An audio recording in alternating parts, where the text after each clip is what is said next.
may serve the Speed Force Flash, but I rule it. You are only a man, but I am a god, your god. I am Savitar. Let's go for a run.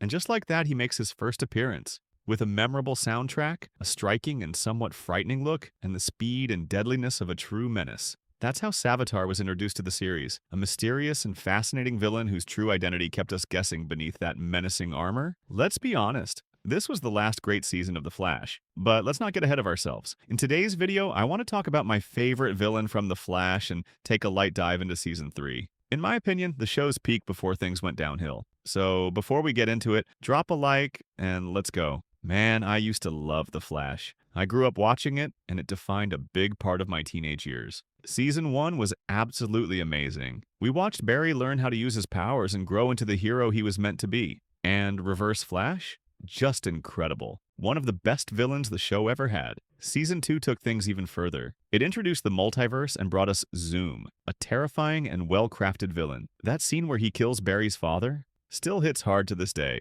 I get chills just thinking about it. If you've never seen The Flash, I really recommend at least giving the first 2 or 3 seasons a try. They're truly worth it. And for those who've watched the entire series, I want to know, was it worth sticking around to the end? Let me know in the comments. Overall, the series had so much potential, and Season 3 was a turning point. It was where the show had to decide, would it evolve or start to decline? And if you're a longtime fan, you already know what path it took. Season 3 kicks off really strong, starting with the creation of Flashpoint, which by the way is one of DC's best animated storylines. I highly recommend watching it if you haven't already. After being unable to cope with the pain of losing his father, our beloved Barry decides to travel back in time and save his mother from the Reverse Flash, creating a new reality where she's alive, but completely messing up the timeline in the process. From there, we start to see some major changes. Wally is now a speedster, Cisco is a millionaire, and Barry and Joe are practically strangers.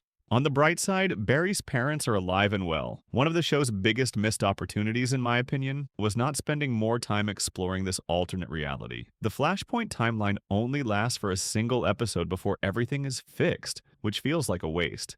With 23 episodes in the season, they definitely could have done more with that arc. And later on, you'll see how poorly the show uses its runtime. While living in this new timeline for a few months, Barry begins to lose his memories. He realizes that if he doesn't fix what he's done, he'll completely lose himself. The world around him is not just different, and it's chaotic. So, in a heartbreaking moment, he says goodbye to his parents and undoes the damage he caused. But like any good time travel story, things don't go back to the way they were. Changing the timeline comes with consequences, and in this case, they were far more serious than Barry ever imagined. Now, Barry finds himself with a new partner he's never even heard of. His friend Caitlin suddenly has powers, Cisco's brother is dead, and the lives of many other characters have changed drastically. In the end, Barry's decision hurt a lot of people. I actually think it was a cool touch how these changes affected all the other shows in that shared universe, like Legends of Tomorrow and others, really showing how dangerous the Flash can be. And that's where the main plot of the season starts to unfold. A new villain named Alchemy appears, someone who knows about the Flashpoint timeline and begins restoring powers to people who were metahumans in that alternate reality. For those unfamiliar, metahumans are people with superpowers. He does this using a mysterious artifact known as the Philosopher's Stone, which honestly just proves that no matter the universe, Malfoy is always chasing the Philosopher's Stone.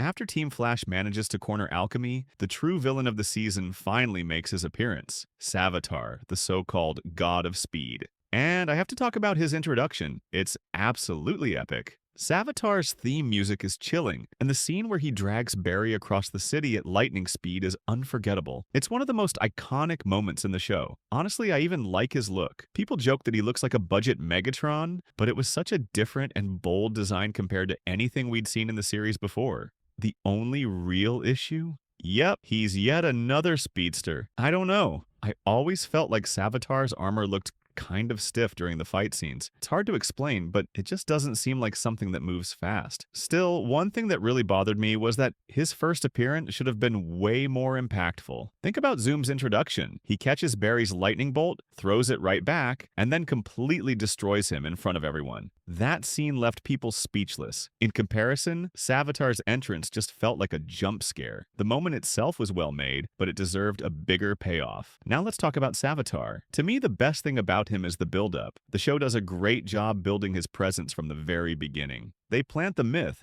that he's the god of speed, and that idea spreads like wildfire. According to legend, he was the first human to ever connect to the Speed Force, and he's supposedly the fastest speedster of all time. There's also the whole mystery surrounding who's under the armor, which adds a lot of tension. Later, we find out he's actually trapped inside the Speed Force and can only manifest through Julian, which leads to some really intense scenes where he speaks directly to Team Flash. And honestly, that's where the character really shines. The conversations he has with the team are full of suspense. They keep you on the edge of your seat. Combined with that eerie soundtrack, it makes Savitar even more intriguing, and you just want to know more and more about him. And then we reach the big turning point of the season. In an attempt to get rid of the Philosopher's Stone and stop the God of Speed, Barry accidentally travels to the future, where he witnesses Savitar killing Iris West, his future wife. From that moment on, the team's main goal becomes crystal clear. Change the future at any cost. They try everything they can to alter the events they know are coming, and this pushes the show into full-on drama mode. Even back then, fans were already joking about The Flash being all about emotional speeches and motivational talks. But with Iris's death looming, that really got taken to the next level. It starts to feel like every single scene is an excuse for some dramatic, heartfelt monologue. We have to save Iris, as if every moment with her might be the last. And that happens in almost every episode until the season finale. But this is where the show having 20 episodes starts to become a problem. In my opinion, it gets repetitive and drags on too much. What began as emotional quickly turns exhausting. On the other hand, all of this does help build up the fear surrounding Savitar. The constant anxiety from the team makes the villain feel even more powerful and threatening, which, in a way, helps elevate his presence throughout the season. One thing I really appreciate about The Flash is how the ending of one season often sets the stage for the next. For example, Season 1 ends with the multiverse portals opening, which allows Zoom to travel between worlds in Season 2. And now, with Savitar, we see a similar setup. He creates a plan to turn Wally into Kid Flash, and then manipulates him to help him escape the Speed Force. All of this ties back to Flashpoint, which ends up being the key to Savitar's release. You can really see how well connected everything is, and once again, it becomes another burden on Barry's shoulders. Savitar manages to trick Wally into throwing the Philosopher's Stone into the Speed Force, exactly what he needed to break free. As a result, Wally ends up trapped inside the Speed Force, forced to relive the worst moment of his life over and over again, and it's all because of Barry. I've already rewatched the season to make this video, but man, I still can't get over how incredible Savitar is. What a character. The hype around The Flash was insane back then, filled with endless fan theories about his true identity. Everyone was obsessed, and following the show during that time was such a great experience because of all the buzz. Honestly, that was The Flash at its peak. The whole fandom united, dying to know who is the god of speed. But back to the story. After rescuing Wally from the Speed Force and leaving Jay Garrick, the Flash of Earth 3, in his place, Barry decides to travel to the future in hopes of learning more about his enemy. And that's when we get one of the best episodes of the entire season. We finally see just how terrifying Savitar really is, and how much damage he's going to do to Team Flash. The future is bleak. Everyone is broken and scattered. Barry is completely hopeless, living in isolation. Cisco has lost his hands. Barry and Joe aren't even speaking anymore. And Wally, he's catatonic after having his spine literally shattered. At that point, it honestly feels like there's no hope left. How can you possibly beat someone like this? That episode pushed the show to an entirely new level. Savitar felt unstoppable. After helping the team in the future, Barry returns to the present with a new mission: to find a scientist who might be able to build a weapon capable of trapping Savitar. While battling Killer Frost and picking up on a few clues she drops about the God of Speed, Barry starts to reflect. He realizes how Savitar always seems to know what's going to happen, always one step ahead. And then, in another unforgettable scene, Barry finally confronts him, and Savitar reveals his true identity.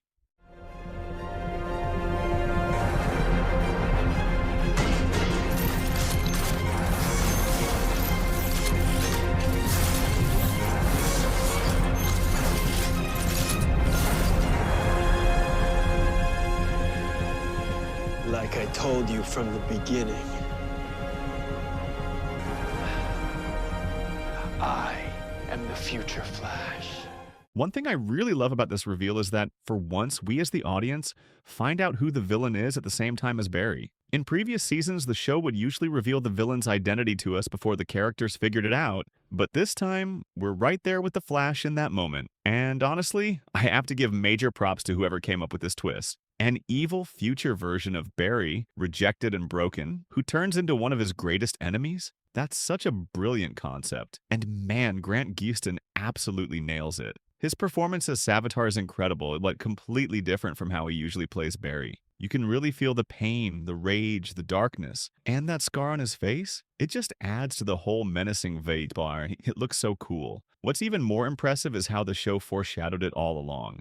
Savitar kept saying, "I am the future, Flash." And in the end, he really was. An amazing plot twist that truly delivered. And seriously, enjoy it while it lasts, because that was the peak of Savitar. From here on out, it's all downhill. Right after the big reveal, there's this filler-ish episode where they erase Barry's memory in an attempt to wipe Savitar's too. It gets resolved quickly, and then we're already heading into the second to last episode. Honestly, I think they could have done a lot more with Savitar before wrapping things up. He's such an interesting character. They could have shown more about his backstory, like how he got that scar, where the armor came from, something. But throwing in a comedy-style episode right in the middle of all that was kind of unnecessary. Like I said, the season has 23 episodes. There's plenty of time to build things properly. Dragging things out right at the height of the story feels a bit discouraging. Ideally, they should have used that time to dig deeper into Savitar. Barry Allen could have used that episode to reveal more about him, since he's such a well-crafted villain. Every time he shows up, he steals the spotlight. It's insane.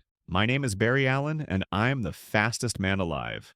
That line has never made more sense than it does now. I really love the concept that our greatest enemy is often ourselves. The fact that Barry gets to a point where he's willing to kill just to win shows how deeply this darker version got into his head. It leads to some really powerful dialogue. What's crazy is how later on, the dialogue in The Flash became more of a joke. When you look back and realize that the show once had lines this strong, it's kind of sad. Captain Cold, one of the best characters. So, Savitar tricks Team Flash into revealing Iris's location and takes her to what seems to be her inevitable death. At this point, the weapon that can trap him in the Speed Force is finally ready, and Flash heads out for the final showdown. Even though Barry manages to hit the God of Speed with the Speed Force bazooka, Savitar reveals that he was prepared all along. The weapon doesn't work on him. The plan fails, and Iris West dies in a truly heartbreaking scene, with a sad song playing in the background and a video of her telling Barry how much she loves him and that she's ready to marry him. It's a powerful scene, and honestly, it made me actually care about her character, at a time when I was going through one of the hardest periods of my life. But in the end, we find out that Iris is alive. HR disguised himself as her and sacrificed himself to save her. Now let's talk about Iris. Personally, she never really worked for me. Nothing against the actress. I even liked her at the start. But as the seasons went on, her character became unbearable. Her drama with Barry was painful to watch most of the time, and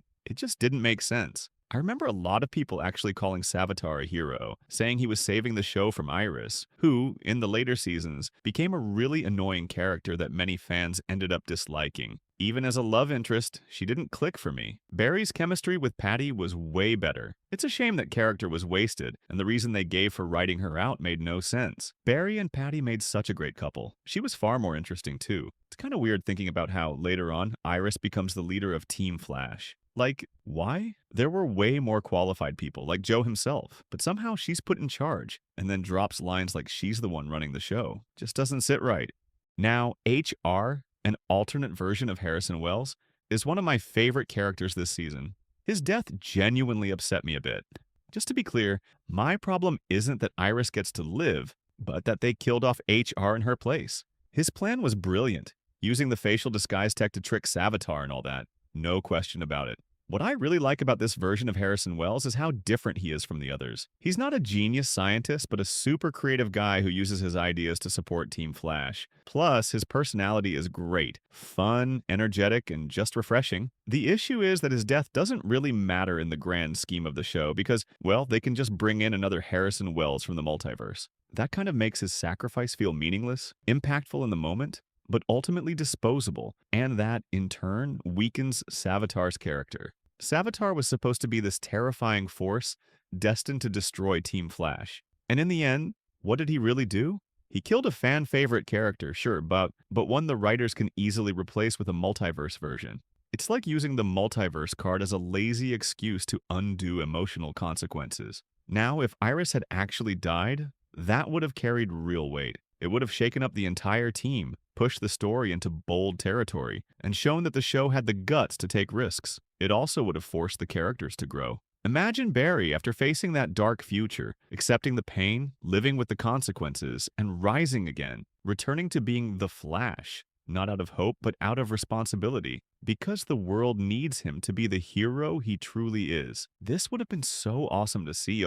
But hey, we're watching The Flash, not Andrew Garfield's Spider-Man, so let's not get ahead of ourselves. Because then you watch the later seasons and realize pretty much everyone in Team Flash is still alive. It's like ever since Zoom killed Barry's dad, the show completely lost its nerve. They just stopped killing off major characters. Savitar, after realizing his plan failed and he was about to be erased from the timeline, begs Cisco to modify the Speed Force bazooka in a last-ditch attempt to save himself from the paradox. He calls it his Plan B. But the truth is, he has no guarantee it would actually work. And Cisco, of course, doesn't go along with it. He just stalls until the paradox catches up with Savitar. And that, to me, is where you really start to see how disrespectful the show was towards Savitar's character. Like I've said before, he ends up feeling kind of pointless. The guy spent years trapped in the Speed Force, obsessively planning every step. And in the end, his big backup plan relied entirely on Cisco doing what he wanted, with absolutely no leverage. The best he could do was make an empty threat. I mean, seriously, he had all that time to plan, and this was the best he came up with? No guarantees, no contingency, just vibes. That really shows how poorly the show handled what could have been one of its most compelling villains. And to top it all off, Savitar once again threatens to kill everyone, only to be taken out with a shot to the back. I know a lot of people were bothered by the way Savitar was killed. After his identity was revealed, the character was completely disrespected in terms of how much narrative weight he was given. He deserved a much better ending. And honestly, the fact that he was taken out by a simple gunshot is the least of the problems. Let me explain why.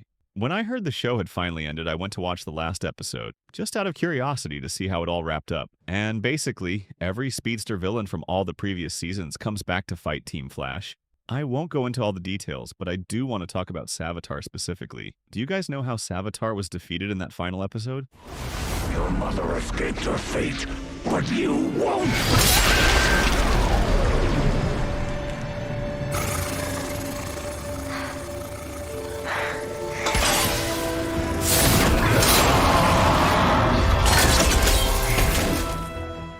Ladies and gentlemen, the so-called God of Speed. It's honestly laughable. They had no respect for what they had built up. Getting shot in the back? That's nothing compared to this.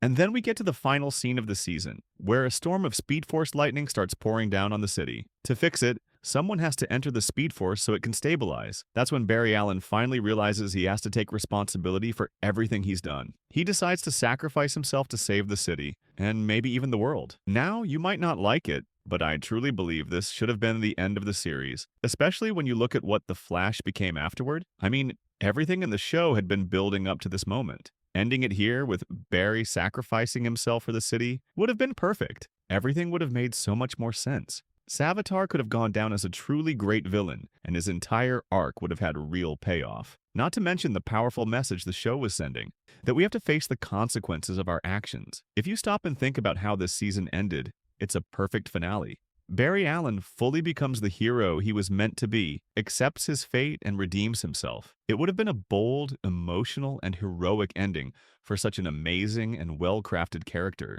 Pure cinema, but sadly that's not what happened, and it honestly makes me sad because Season 3 is one of my favorites. It gets frustrating how the show had so many good ideas, only to rush through them, solving everything in a single episode. Savitar was an incredibly well-built villain, but completely wasted. Still, he remains my favorite antagonist in The Flash. Anyway, that's it for today's video. I'm trying out a bit of a different vibe here, and I'd love to know what you think. What's your opinion on The Flash? Drop a comment down below. I'd really love to read what you have to say. And hey, has any other series disappointed you like this one did? Let me know.